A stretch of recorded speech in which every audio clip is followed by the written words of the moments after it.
किसी ने क्या खूब लिखा है, आप तब तक चालाक हैं जब तक सामने वाला बेवकूफ़ है।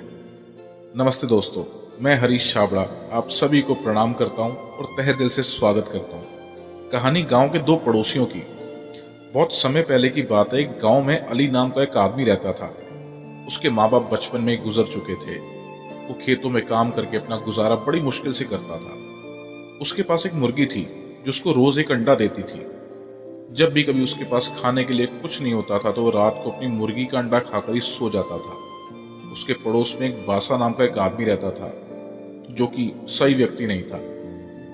जब उसने देखा अली अपना गुजारा सही से कर रहा है तो उसने एक दिन अली की मुर्गी चुरा ली जब अली अपने घर पे नहीं था। इसके बाद वो मुर्गी को पका के खा गया। जब अली घर पे आया और उसने अपनी मुर्गी को नहीं देखा तो इधर उधर मुर्गी को ढूंढने लगा। उसने मुर्गी के कुछ पंख बासा के घर के बाहर देखे। उसने बासा से बात की तो बासा ने कहा कि उसकी बिल्ली एक मुर्गी पकड़ के लेके आई थी, मैंने उसको पकाकर खा लिया, मुझे क्या पता था कि वो तुम्हारी मुर्गी है। बासा की ये बात सुन के अली ने बासा से कहा कि वो उसकी शिकायत कोर्ट में करेगा। ये बात सुन के बासा ने मुर्गी की जगह अली को एक छोटा बतख का बच्चा दे दिया। अली ने उस बतख के बच्चे को पाला, जिससे कुछ दिनों बाद वो बतख बड़ी हो गई और अंडा देने लगी। अब एक रात की बात थी। उस रात बहुत बारिश हो रही थी। एक साधु भीगता हुआ रहने की जगह मांगने के लिए बासा के घर पहुंचा, लेकिन बासा ने उसको मना कर दिया। इसके बाद वो अली के घर गया। अली ने उसको रहने की जगह भी दी और खाना भी खिलाया। अगली सुबह वो अली के घर से जाने लगा, लेकिन जाते हुए उसने अली की बतख के सिर पे हाथ फेरा। इसके बाद वो जब बतख ने अंडा दिया तो वो सोने का था। अली ये देखकर बहुत खुश हुआ। अब वो बतख जब भी अंडा देती थी वो सोने का निकलता था। सोने के अंडे को बेचकर अली की सारी गरीबी दूर हो गई, लेकिन फिर भी वो एक साधारण जिंदगी जीता था।